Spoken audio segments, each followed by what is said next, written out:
Are you tired of forgetting to send emails at the perfect time? Learn how to schedule emails in Gmail in under 2 minutes. In this video, I'll walk you through the simple steps to schedule any email. Let's get started.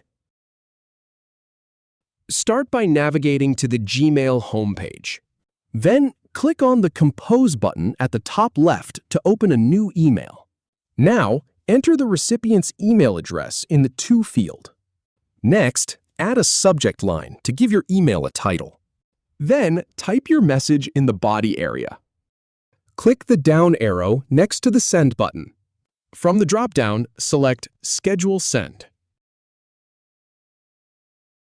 Choose one of the suggested dates and times, or click Pick Date and Time. Select your preferred date and time from the calendar and time picker. Finally, click Schedule Send to confirm. Your email is now scheduled. If you have any feedback or if any info is inaccurate, please leave a comment below. We'll do our best to answer or redo the video if needed. Thanks for watching.